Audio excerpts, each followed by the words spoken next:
All right, well, welcome everybody. Thank you for joining us for this webinar today. My name is Kelsey Mark and I serve on the PNACAC board. We're really excited that you are here with us today. I'm going to do some really great information for you all from some wonderful people here today who will talk a little bit more about the small world of admissions. Hopefully many of you attended our Summer Institute. If you did not, this is some really great information just to talk a little bit more about what to expect as you are beginning or continuing maybe your first fall season on the road. So with that, we again are super excited that you're here with us today. I'm going to hand it over to our wonderful presenters to introduce themselves and get started on the presentation. Yeah, hi everyone. So while Brandon's sharing his screen, I just want to reiterate that you can use the chat or the Q&A feature for any questions that you might have, because this is a webinar style, and that we are presenting today on the small world of admission and how to be a great road warrior. So if you attended the Summer Institute, there's going to be some crossover, but we've also elaborated a bit more on it as well. So we're excited to kind of share some more info with you. And with that, I'm going to let Brandon introduce himself, then I'll introduce myself and we'll jump in.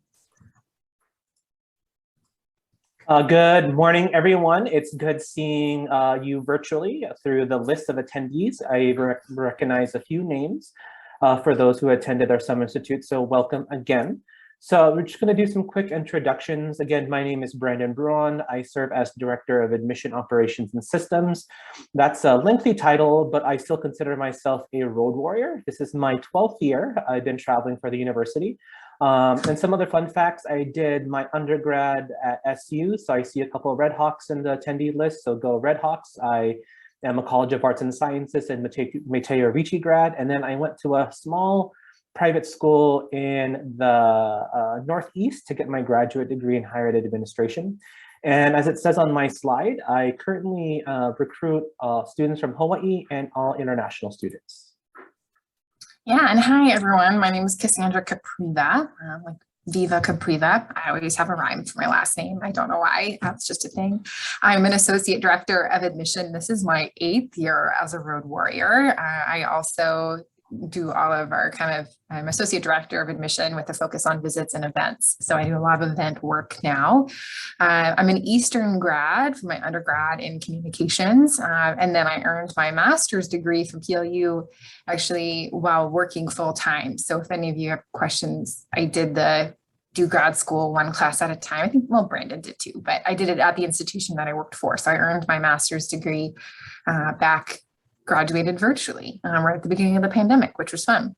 I've recruited all over the US now, actually quite all over the place, some local, some out of state, but I'm currently recruiting in Montana, Idaho, and some local school districts, as well as working with homeschoolers and any other kind of special population. So Americans abroad, we partner with Virtual Education and things like that. So complicated transcripts are my gig.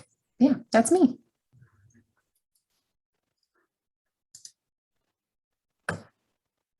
So here is our plan of attack. This is how we're going to frame our conversation this morning. We're going to focus around several things as we're getting ready for folks to go on the road. When Cassandra and I were going over these slides, it was kind of a good refresher for both of us. I mean, both Cassandra and I have been doing this for some time now, but after a year of not traveling in the most part, it was good to think about what to do again as we're heading back on the road, especially as we're sharing with our newer professionals who joined us maybe in the pandemic or who just started this summer. We just wanted to make sure we're providing you some best tips on how we're going to get you to have a successful recruitment cycle. So things we're going to go over are things like making a good first impression when you're on the road, building your networks, both your support network as you're traveling and your own professional network as well too. You're all going to meet folks on the road. You may be at some college fairs for those who are actually able to do them, or you may be crossing paths with another colleague from another institution. So how do your road friends influence the work that you do? We're also going to give you tips on building a successful schedule. I know each institution has their own way they're building their own schedule and how they build that, but we're going to provide some general tips on how you can approach that as well too. And how do you work the system? Now that I'm going to leave that as a little mysterious thing because their systems are a lot of different things you can think of. And then we're going to do that.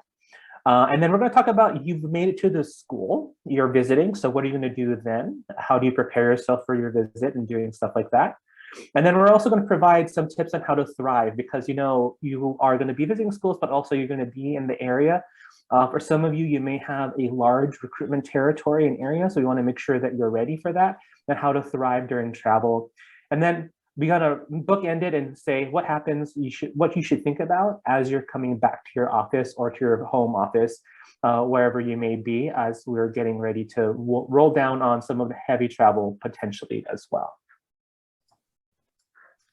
Yeah, so to jump in, making a good first impression is really important. So the first bubble we have is arrive early and always at least 15 minutes early. 30 minutes works even better because there's usually food, especially at the evening fairs.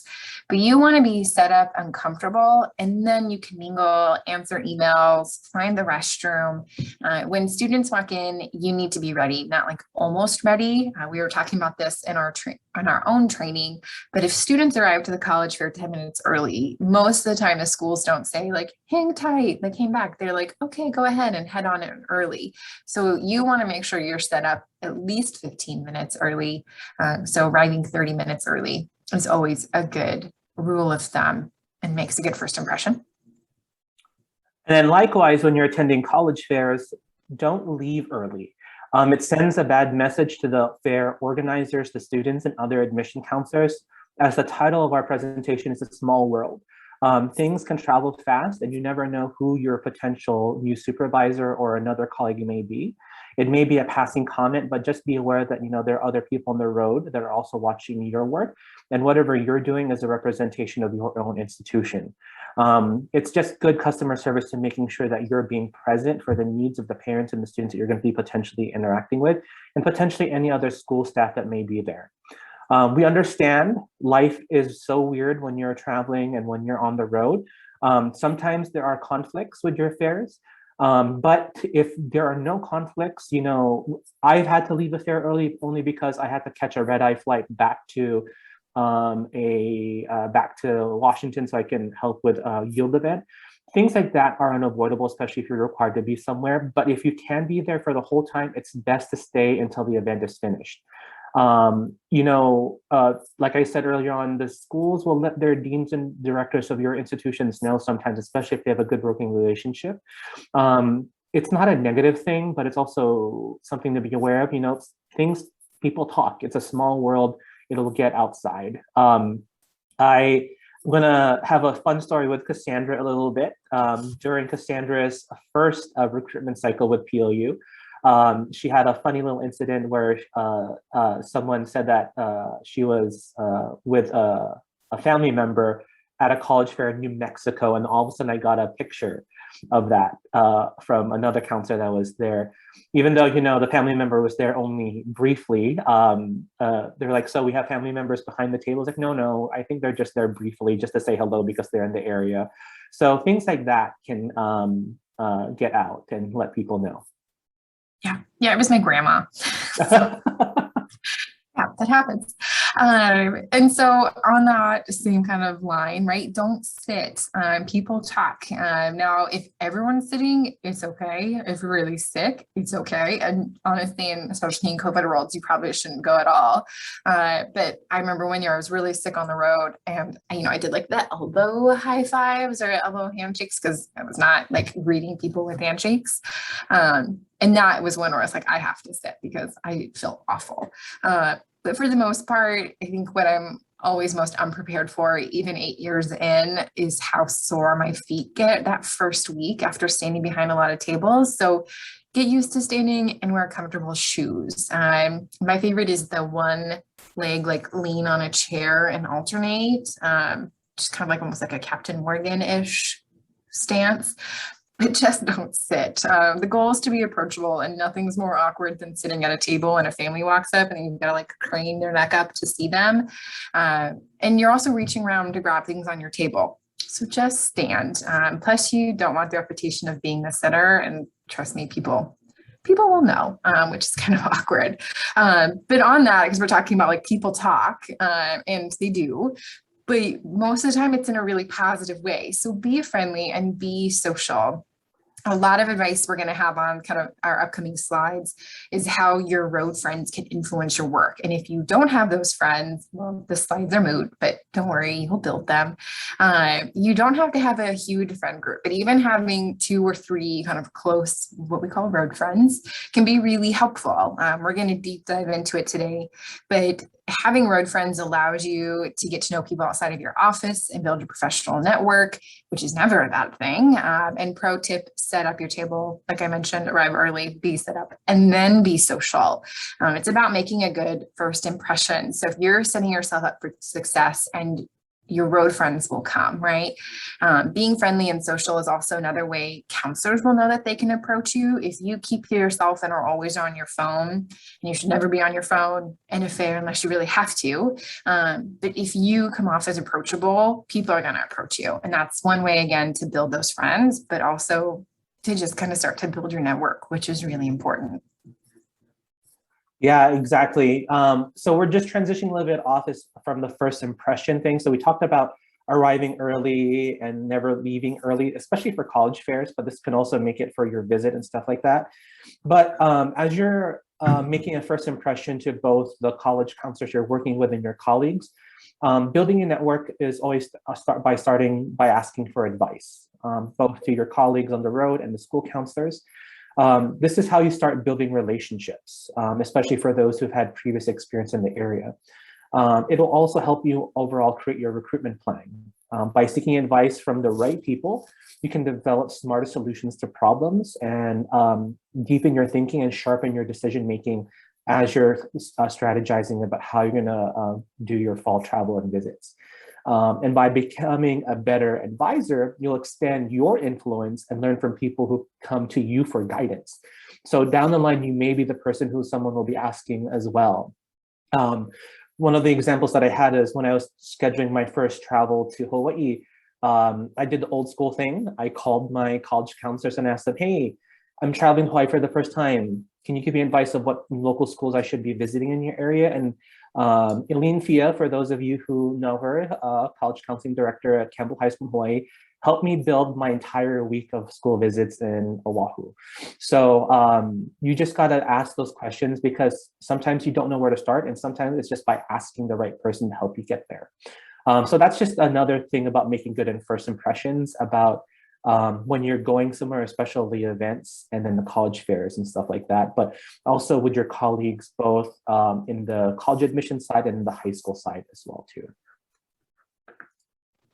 Yeah, and one that kind of goes in with that with our next slide. So you're building both a professional and a support network. So the idea that your road friends can help you make connections with your schools and counselors or other counselors on the road can really help maximize your travel. Similar to Brandon's experience talking with his counselors, I made a road friend right off the bat in Arizona, which was a newer state for PLU. So we didn't really have established schools to go to. It was like a go and explore and hope for the best. And then we'll use data to kind of refine that information down the road.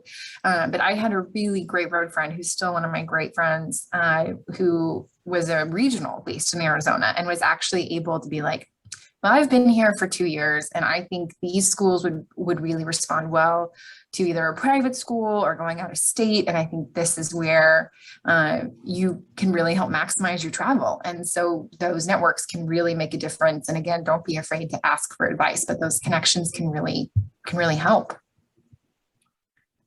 And I'm sure that many of you have probably heard this from other staff members in your office, or you may have experienced this yourself, depending if you've been able to travel. But especially if you are a road warrior that has a large geographic area and territory and a large portfolio of students you're working with, it is easy to get burned out during travel season.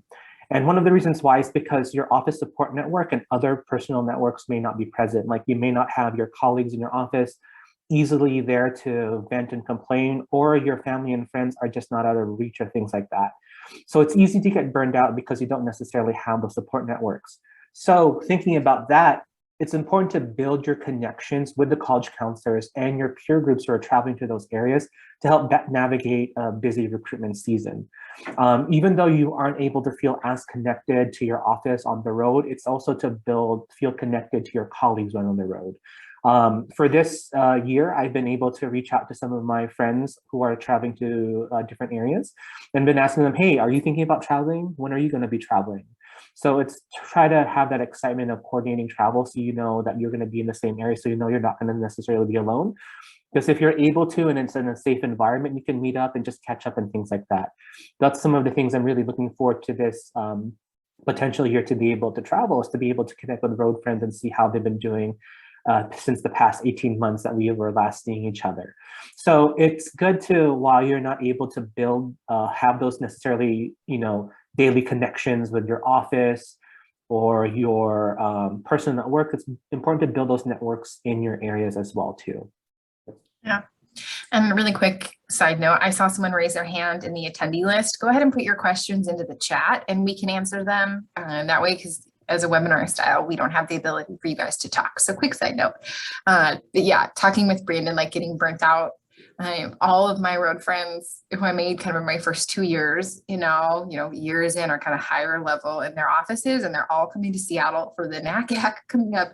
And I'm going to be gone in Montana. And I don't think I've ever been so disappointed to have a new travel territory again, because I'm like, I'm not going to get to see any of them. But I'm really excited to get to meet new friends. So if you're going to Montana, please hit me up. I'm a very social person. I need at least a couple people to go eat dinner with me. Not that I'm opposed to eating by myself. Thanks, Garrett. Talk about one of my old road friends. But our next bullet is getting in at a school can be extremely successful, getting in at a school can be extremely successful, stressful. I knew I was reading my note wrong. It's stressful, but helpful. So spend time with other admission counselors, but also counselors at the school can be really beneficial long-term, because if you're investing in those school counselors, they're going to invest back in you. And being a go-to admission counselor is never a bad thing. So often your road friends might have built that relationship and are willing to pull you in. For example, I'm kind of in with one of my local schools in Tahoma. I've been with the same territory now for 6 years. And now, if they need someone, I'm one of those people that they go to. And they have a couple of other people that they're in with that help support them. But that's just a huge thing, not only for putting PLU out there. And oftentimes I don't even present about PLU. I'm just there as a resource. But it's building that strong rapport can really make a difference. And that's one thing while you're building your professional network that can be really helpful. And I want to echo that. Being the go-to admission counselor is always a great thing because it's building your credibility as a professional. I've been asked to not only do student presentations about college search and college admission, but I've also been asked to help with faculty development for like how to write a letter of recommendation for a student and things like that. So being a go-to person is always a great thing because they're also keeping you in mind, which is a great way to expand your influence into an area as well too. And just transitioning on to that last bullet point there, peer groups can definitely help you in your work because each university has their own way of navigating a recruitment season and engagement, and seeing alternative point of views and how other institutions can also give you insight of how possibly maybe you can adjust your work, how you can attack complex issues that you're facing. Having a peer group can also motivate you. Nothing like a little challenge to like, hey, I'm visiting this school and this place at this time. Things like that to help you motivate you because it gives you like little benchmarks and little goals to try to achieve.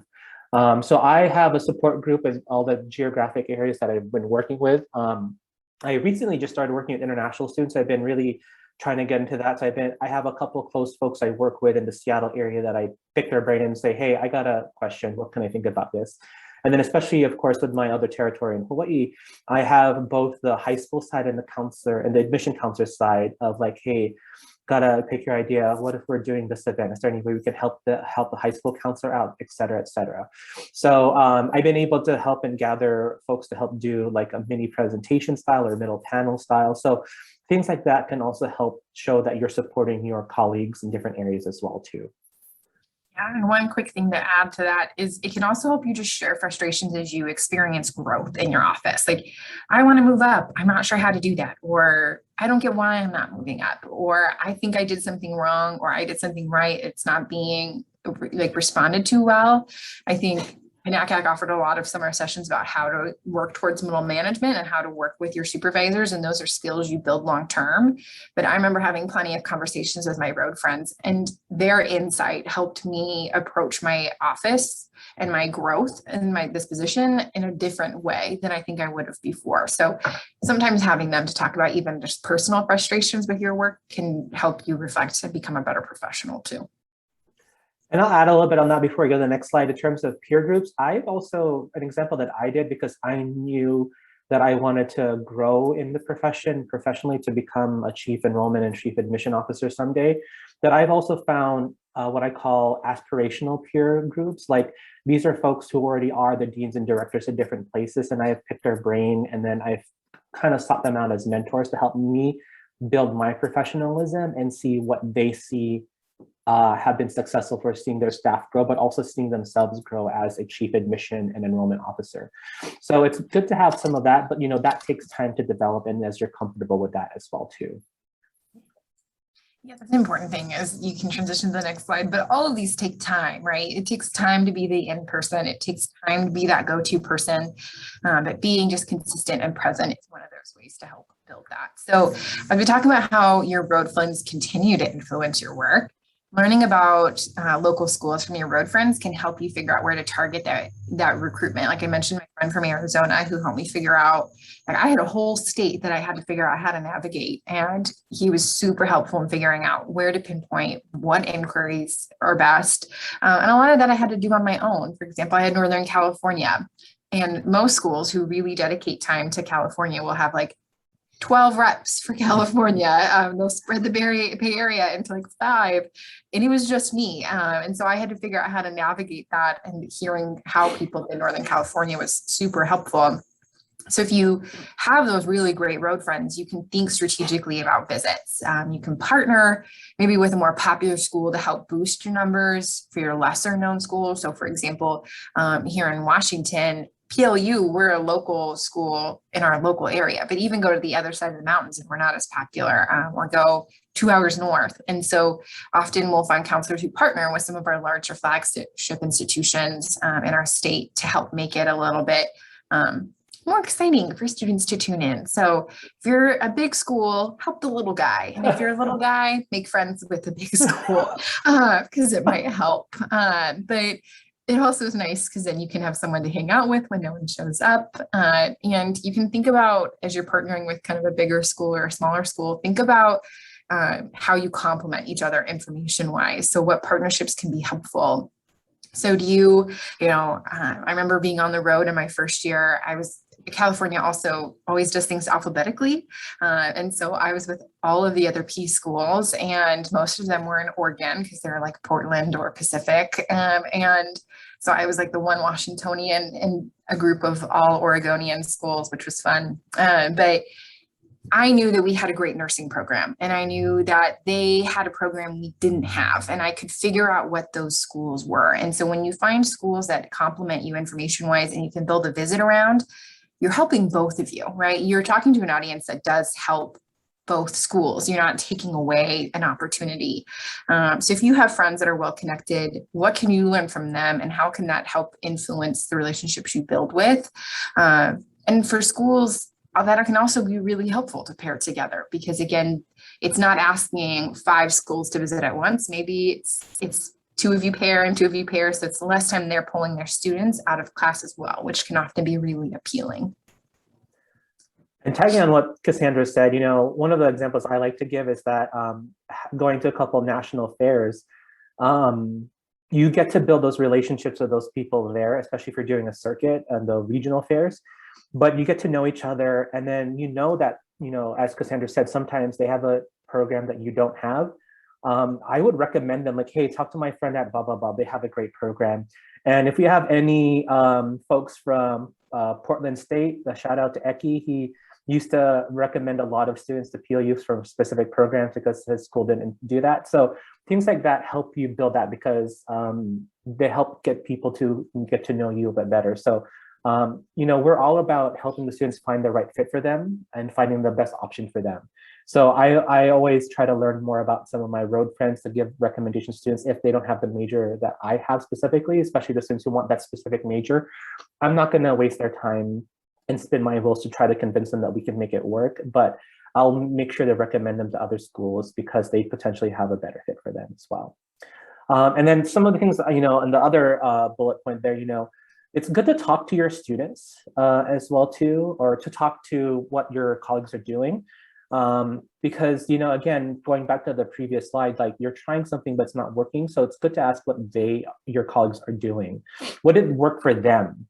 Why didn't it work for you, or things like that? So was the execution different? Was there a different way they approached it? Have they gone to different ways that they were engaging with folks? And how did they research the territory, for example? You want to be asking those questions to think about alternative ways, because sometimes you may hit a brick wall and you can't think of anything else, and getting a different perspective and different context can help you get beyond that brick wall to think about that. Like, did they have different resources they were thinking about when they were traveling? And also thinking about other things about logistics of travel, like where did they stay?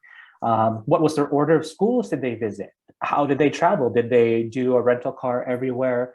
Or did they fly in between, things like that? And also, like, you found out they're going to a fair, but hey, we're a good school. How did they get into a fair as well too? So it's asking those questions and building those connections to help you get those invites to fairs that maybe you weren't invited before, or your school wasn't invited previously, to build that in, because you would be a great fit for that type of institution as well. Yeah, and that guides in right next to our next slide, which is kind of tips on building that successful schedule. So asking your peers how they've done it or how are they navigating can be super helpful, but there are also some things that we encourage you to think about. And the first one is time zones, and nothing is worse than traveling to a new state, and either your GCal not moving times or moving times when you didn't want it to. So use time zones when scheduling visits if you're able, or on your first night in a new area and new time zone.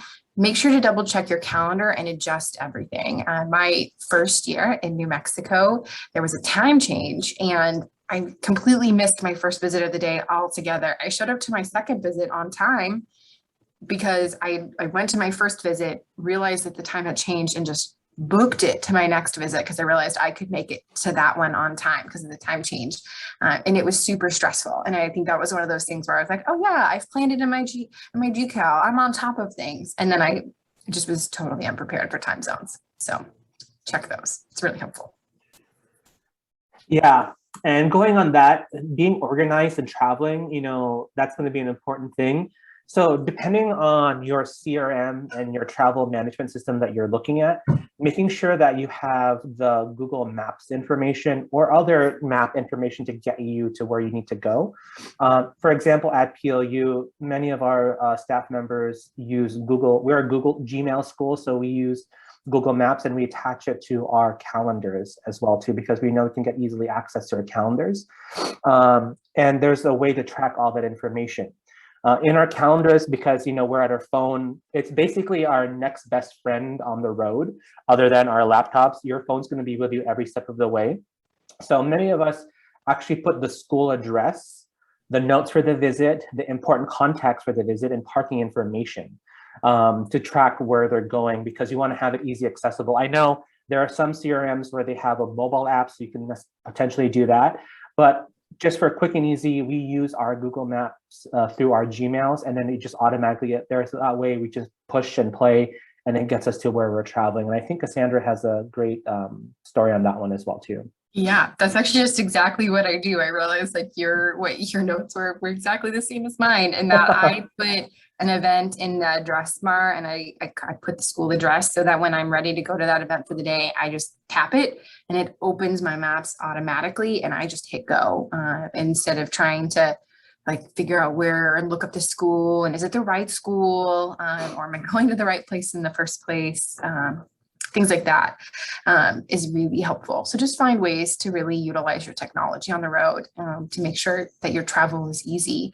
But there's also lots of like thinking about other things in the next bullet, or what are some of the extra things you can do in your area. And I'm not just talking about the fun things, although I'm very pro doing fun things in your area. I think that's one of the best things you can do to get to know a territory. But think about the areas where your high school prospects and inquiries, you might call them suspects, are going to be. And is it worth it to set up at a coffee shop for a few hours before the fair to meet one-on-one? Or should you schedule visits in the outside area of that fair during the day and then go to that fair in the evening? And this is my pro tip that I learned in my first year the hard way. But when setting up visits in college fairs, don't visit the same schools that are going to be at the fair that night. No one is going to go to your visit. So look at the surrounding areas that you might not see at that college fair and go visit them. I don't know why I thought this was such a genius idea. When I first started in this career, I was like, I'll go visit those schools because I'm going to be in that area that night. So it'll be smart. I'm not going to have to travel as much. And it was just a waste of time, actually. But my second year, I got smarter and I would go maybe 30, 45 minutes outside of town away from my fair and visit those schools. It helped build some things like my rural recruitment, or just get into a new school that I wouldn't see because of the college fair circuit I was on. And then I drove in and did the college fair. So I almost doubled the area and the territory I was able to see in one day, which was really helpful. So think about what do you do outside of that college fair, which is probably dictating why you're there for that day. And then just thinking about other things regarding your travel as well too, depending on your territory and the type of travel you're able to do, can you think about doing visits again to the same area, to the same schools? Or do you even go back again in the future? So if you do have an opportunity to go back, what kind of visits would you be doing? Would you be doing more of the same thing of going to the high school and doing the visit there? Or do you offer opportunities to do interviews and after school meetings with parents and families? Do you also have an alumni network that you can rely to help out set smaller events like meet and greets and stuff like that? This is going to really require you looking into your own historical data and working with your own office to see what other opportunities you can do to get more exposure in the area, especially if it's going to be a target market for you folks. So depending on your area and your type of travel, and of course, the magic word is budget, can you have an opportunity to visit again to that area? Just to be more of that go-to person, go-to admission counselor as well too. Yeah, and so how do you begin to kind of work the system? Scheduling travel is fun, but it can really be daunting at the same time. So you mainly work around three things: hotels, airlines, and rental cars, which for the first time you're planning a travel season, hopefully you're most of the way through planning, but if not, hopefully these tips will help. But with hotels, building loyalty is never a bad thing, but you don't have to build loyalty at just one place. For example, Holiday Inn is my main place, but sometimes you have to stay at Best Western. So I'm going to Montana in a couple of weeks. Best Westerns were the more affordable option, sometimes my only option out of like safe hotels, and we'll talk about that. But sign up for both rewards programs. Most universities, and hopefully yours, will let you use those reward nights for personal reasons or personal travel down the line. And another pro tip is if you can move around from night to night, as big of a pain as it can be to pack up your suitcase every single morning, it does help you build more reward points versus picking a central kind of home base or hotel. And I've done it both ways before, where I had one hotel for a week in kind of more central Northern California, and I just drove around because a colleague I was traveling with did it that way. But I actually like being closer to my fairs. And I also know when I can drive more. Like, I'm a horrible morning driver. I'm just not a morning person, but I can, after a fair, drive to my next point. So figuring out where is your hotel going to be is really valuable. But also think in mind that sometimes your preferred chain might not be the best option because there's cheaper ones. For example, my Best Western was the cheaper option. But some other things is finally, right, this is the most important thing. Your safety should be your top priority when booking hotels. So it doesn't matter if it's in your preferred chain. Avoid hotels with outward facing doors or rooms, or floors that have rooms on the same floor as a public lobby. Especially as a female traveling by myself, those are things that I think about a lot. But when you can indicate on your reservation that you're traveling for business or that you're traveling solo, do that, because then they tend to give you maybe a quieter space, maybe one a less further away from a lobby, for example, that can just make you feel more safe. But outward facing doors, kind of freaky. You guys just avoid them if you can. And I'll share a quick story on that one before I go that, but I was going to say that we recognize that some folks, you may have an office that does your traveling for you. So these are some tips to let them know as you're doing that. And I know some of you that work for state institutions may have different rates and plans, but this is just some general overview and things like that we're providing as well. But the quick story, my first year, I did the Oregon Fair circuit. And the cheap hotels that were in the area were my Best Westerns. And I think it was in Roseburg, good old Roseburg, Oregon. My first hotel room was an outdoor room on the first floor. So it didn't have any stairs. So mildly freaked out. I made sure that I could park my car in front of the door. And because, it was a new area, unfamiliar with it, I put one of the chairs in front of the door because I was a bit suspect. And then another story about the outward facing door. This is the same Oregon circuit. I went to my hotel room, again, outdoor facing. The door was already open to my hotel room. And I did straight up, nope, went back to the front desk and said, I need a different room. I am not staying there. So things like that, again, is also safety is your top priority when you're getting to those areas as well too. I'm going to talk about airlines. Again, we know that maybe you have institutions that book that for you, but for those that are having to look and be your own travel agent, if you know you're flying a lot, again, building loyalty, much like the loyalty programs for hotels, can really pay off. If you fly a certain amount of miles of times per year, you get free upgrades. So this is one of those ways that can really help you in the long run as well too. You want to make sure you're picking airlines that flies to the places you need to go most often and to have more flight options. Your university may have preference, but go with the one that works best for your territory. Keep in mind that maybe you shouldn't try to fly super budget airlines like the super cheap ones, because sometimes they aren't the most consistent in terms of service and also necessarily in the areas you need to get to. So make sure you're trying to keep in mind that the availability of flights, because of course, like for example, what if a fair ends, you actually need to get to campus to a yield event really fast. So you want to make sure you have availability of flights as much as possible. Also, within the limits of your own university budget, you need to fly within a reliable airline. I mean, of course you shouldn't be flying first class, but try to be within your budget and within a reliable airline. Like for example, for many of us at PLU, we use Alaska Airlines because we know they have a lot of flights in and out to a lot of our travel areas. But for some of you, that may not be the case depending on where you are, because I know there are a couple folks that are from outside of the region that may be joining us today. But it's good to pay attention. And also some pro tips, pay attention to refundable versus non-refundable rates, because that could really impact you, especially if you had a last minute thing you needed to cancel because of something. The pandemic was a good excuse. I was lucky enough that when I was scheduling, I had a lot of the refundable things. And I unfortunately had one non-refundable thing that had happened, but things like that happen.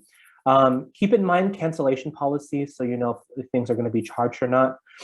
Also, just be conscious about your recruitment materials, especially when you're flying. A pro tip, if you have a table drape, try to keep it with you in your carry-on luggage and some of your recruitment materials, because sometimes, not all airlines, sometimes you may experience a lost luggage situation and you have to go to a college fair or high school visit. That could potentially make or break your day, so just try to be prepared to have those as well. I've always carried my table drape and at least 3 brochures with me. It's actually happened one time where I had a misplaced travel bag. It was coming in the afternoon and I had some visits in the morning. So thankfully I had some brochures. I made some photocopies of them and made some of our things to get here. Exactly. And I saw just Anna just put into the chat, inquiry cards, if you have them, if you have the physical inquiry cards, make sure you have them, because that can also help you as well too. So I always kept in my backpack my table drape, handful of brochures, some business cards, and inquiry card as well too, because you never know what's going to happen, especially with those weird flights. Yeah, I usually, when I'm packing to fly, I do like a 50-50 split. So I put like half of my material and my table drape in my carry-on, and then I put half of like my clothes and everything in my checked bag. so that I always have at least my table drape and some materials. And then when I get to where I'm going, I flip them back. So all my clothes are in one and all my travel materials are in my travel bag again. So I'm not like carrying all my clothes into a college fair, for example, but yeah, for flying, never check your table drape. Just don't. Word to the wise. And then the last fellow we have is rental cars. And this year they're harder than ever to procure. A lot of rental companies sold off their stock because the used car demand was so high. So if you haven't booked them yet, book them now. But things to think about when booking your car are like, what is the weather you're going to have? Do you need to go across mountain passes, or do you have really long drives and need to make sure you're in a comfortable car? Will you be hauling around lots of brochures and boxes? But the most important thing to make sure is that you have a way to hide what is in your car. More than one road warrior has had their car broken into because there's boxes laying around just for that poor robber to realize that all they have is college fair materials and have it rifled through instead of, the $100 pair of shoes that they were probably hoping for. So have a safe and secure way to hide your belongings and the extra items that you're carrying. Because again, it's better safe than sorry.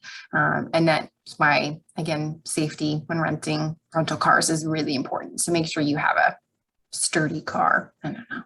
Most of the time I think they're pretty reliable, but some pro tips.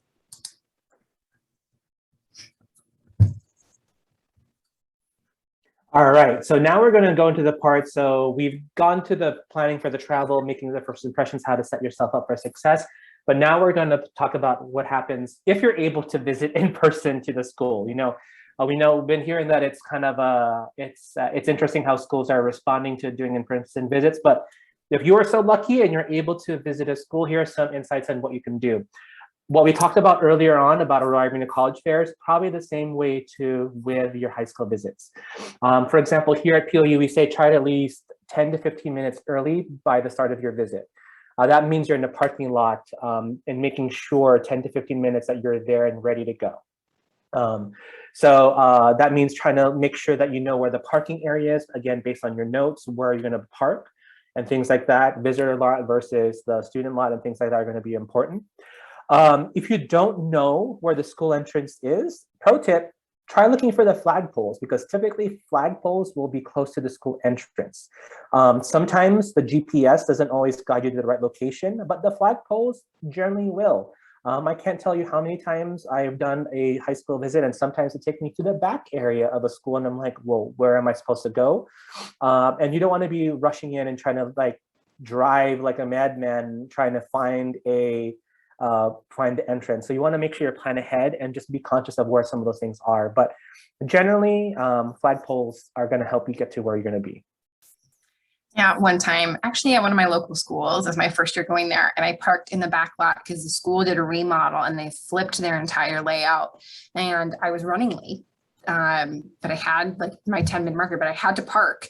And so I parked and carried my suitcase through the entire school during lunch. So nothing is cooler than being a random stranger walking through a high school full of teenagers with a suitcase, wondering where you go. So flagpoles, which speaks, where the heck do you park? So when in doubt, if all the visitor spots are full, find a parking space in the staff lot and leave a note with your business card in the window. If you know you're going to be traveling for a week, grab a spare piece of paper and just say, here for a college visit, and tape your business card to the paper and then just slide that into your window every time. I haven't heard of anyone ever getting towed from a college visit before, but definitely staff lots over student lots. Because I was telling Brandon as we were prepping for this, I got to a college visit really early, or college fair really early, because I had to go up through Seattle traffic. And I decided once I got to there, I parked where they told me to park, and then I fell asleep and was woken up by a very angry teenager cursing me out because I had parked in her spot.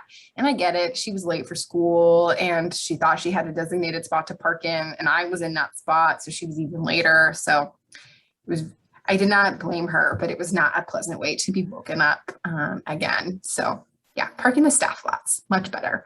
And when you're checking in, be prepared to show your license or staff ID, whatever they might need. The school is they.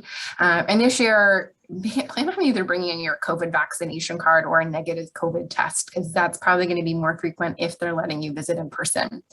Some schools don't need it, but most importantly, they want you to be able to say who you're seeing and where you're going. So one thing I do using my calendar events is put the counselor's name in there, and if they're in their career center, in the classroom, or in the library, because again, it's you want to walk in with purpose, not being like, oh, wait, I forgot who I'm here to see, or, oh, I don't know. Be prepared, walk into that school like you know exactly what you're doing and where you're going, and it's going to be a lot easier on you. And then once you find where you're going in the college center or career center, once you've made contact with your person, again, be social. A lot of what we're saying is being social. And I don't anticipate you're in this field if you don't have that ability to be social in the first place. I'm actually more of an introverted person, but I can certainly be social when I want. But asking for advice of your college counselor can be really helpful. So since you've arrived for your visit 10 minutes early, right? Pick the brain of that counselor. What trends are they seeing in their students post-COVID? How is it being back in the classroom? What are things that they're worried about this year?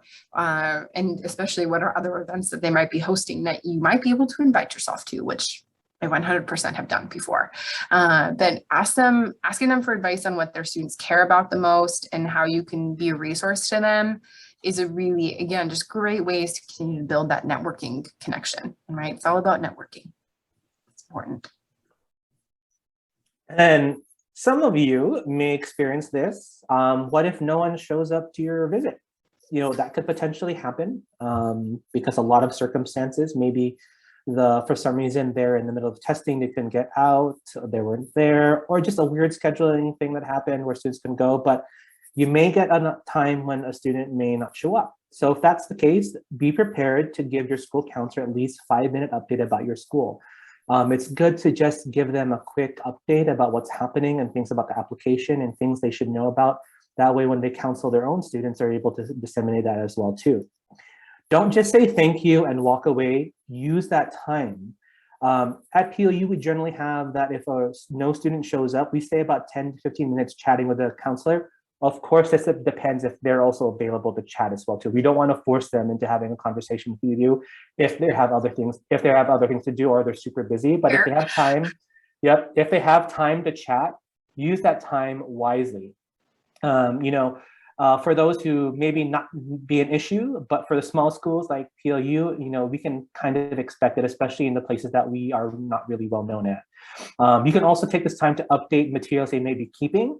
Some of these places may have a huge filing cabinet with school materials. It's best to maybe clean that out and purge some of the stuff that was there. During my first trip to Oregon, I was able to purge about 5 years worth of old stuff there and put my stuff there. And then if you have time, ask for local recommendations on a coffee shop or place to sit down with some of your free time that you have before you potentially go to a next visit or a college fair. Yeah, and I promise we're almost done. There's just a few slides left, you guys. But what's really important is thriving during travel and thriving during your recruitment season in general. So healthy competition, and it's all about finding the right fit for your students. So when you get to know other counselors, right, we were talking about like knowing what schools maybe have programs you don't, or like who are you consistently hanging out with when you're on a travel circuit. But when you know those other counselors, they can help direct students your way. And when they don't have the program, they can send them to you. So I had 2 really great road friends that I was with in California for 2 years. We spent like a month together every single year for 2 years. And there were times where I'd be like, Donna, why did you not send this person my way? Or like, Dave, I sent you that person. Like, who are you sending me back? And so you can have healthy competition with friends. That's really important. But remember, it's about finding the right fit for your students. And I'd say most of your peers on the road are going to share that same mentality. So sending them to another school doesn't mean that they're less likely to pick yours. It just means that you're giving the student the information. And that's the most valuable thing. And again, expanding your network, we talked about this a little bit early on, but it's good to be able to connect with different colleagues and different institutions. And it's also good to know, to see and to know the areas that you're in, so that way you can better advise and counsel students through their college search. It's best to do as much research in your geographic area that you may be traveling to learn about the student demographics, to learn about the students. Again, going back to what Cassandra said, if you have an opportunity to chat with a high school counselor, ask them about like, you know, what's your student population like? How many of them decide to go to a 4-year versus 2-year versus military versus just working? It helps you get your sense of mind and place of how you're working. But also, again, going back to an earlier slide, the more information you know from different schools and things like that, the more you can act as a referral for different students as well too. Yeah, and then finally, get excited about your territory. If possible, explore the area, be a tourist, take a college tour. We talked about this at the summer workshop, and I was just like, I email the admission office if I have time and take a tour, but right now, there's also so many self-guided tours that you can take advantage of. So you don't have to necessarily take a formal tour, but walk around and see those campuses. Ask your families and students where to eat. Send a postcard back to your office from that area. Our team room has like 10 postcards from the Alien Museum to Fort Sutter, or Sutton, can't remember the name of it now, but it's the first fort in California. Saw the Grand Canyon. Spent an afternoon at the Jelly Belly factory. Doesn't really matter. I always try to find something fun to do, because then when those students come visit me on campus, I can be like, oh my gosh, yeah, no, I've been to Fairfield. Yeah, they've got the Jelly Belly factory. Like, how fun. And they're like, yes, it's the most random example you could have given me. But yes, that's true. And plus it also just helps avoid burnout and gives you some really cool stories. Like that Alien Museum. It's actually pretty interesting. So I think back on that fondly. But yeah, so just get excited about your territory and get to know it, because it's a chance to travel for free, which is not a bad thing. So next we're going to talk about, you've done the travel, you've done the visit, and then you're heading back to your office or your home office. And then what are you going to think about? For many of us, your recruitment doesn't necessarily end when you come back. There's still a lot of things you do. You've met a lot of students on the road, and you've met a lot of good counselors on the road too. So what are you going to do to follow up?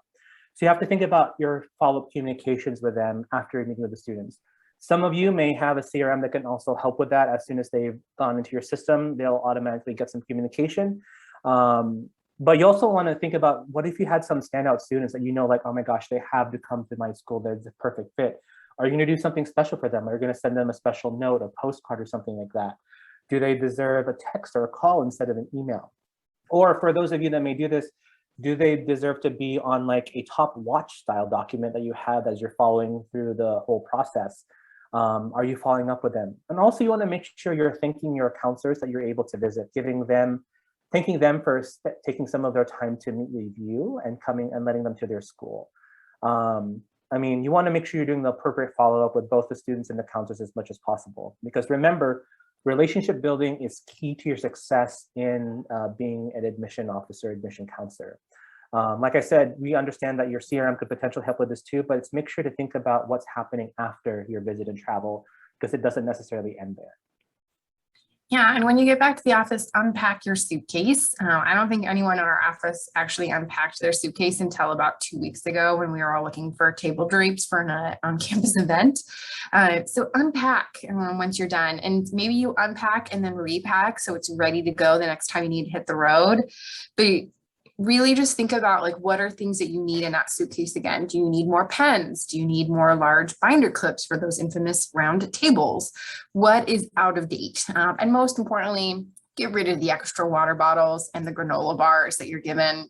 No, you will not eat them. They will become stale, dry granola bars in your suitcase that live there for years. So just get rid of them.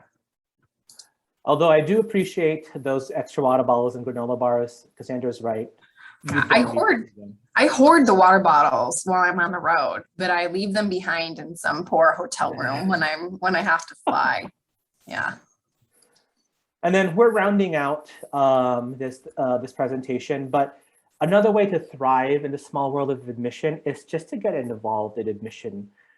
If you have an opportunity to, find a way to get involved with PNACAC or any other higher ed group that's working with recruiting students. Getting involved is a great way to meet people, put your name out there, and build a positive reputation on the road. Because as we mentioned earlier on in the slides, you never know who will be your boss someday. And it is a great way to build a professional experience. So it never will look bad on your resume that say that you helped with a regional conference or you served on a regional committee. It's a great way to build your resume, such as, like I mentioned, being involved with PNACAC. I was involved in PNACAC, I still am, example today. I'm also involved in the national level through NACAC as well too. There's a lot of places that are trying to serve new college counseling admission professionals as well too. And I am involved in CIFSA, which is a Collegiate Information Visitor Services Administration or Association. So it's more geared towards campus visits, which has been a big part of my job for the past 6 years. But I also got really involved in campus committees. And I was not an alum at the time, but it helped me feel a lot more connected to my campus. So if you have a way to get involved in local committees on your campus, it's a way to build your network across your campus, but feel more invested in your institution too. So getting involved is just a great way to continue to thrive in general.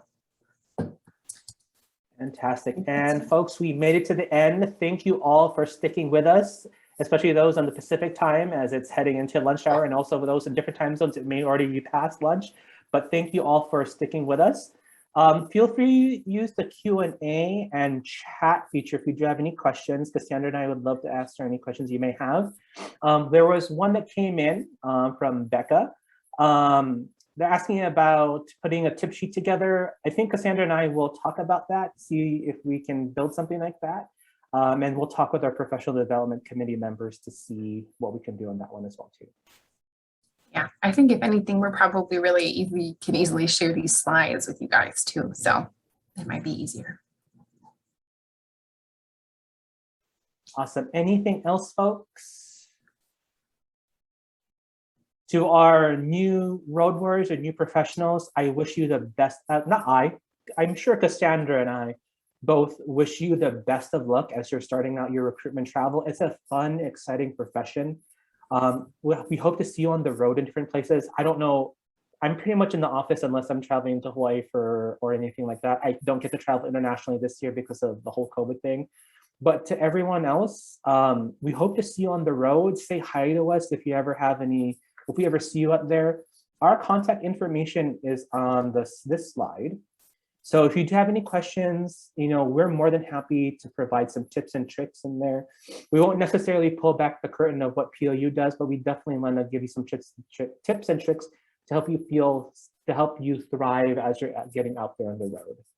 So again, thank you so much, and we'll stay here until we're not needed here anymore.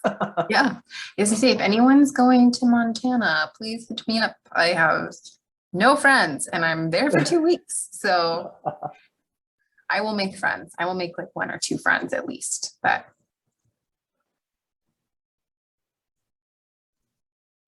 Awesome.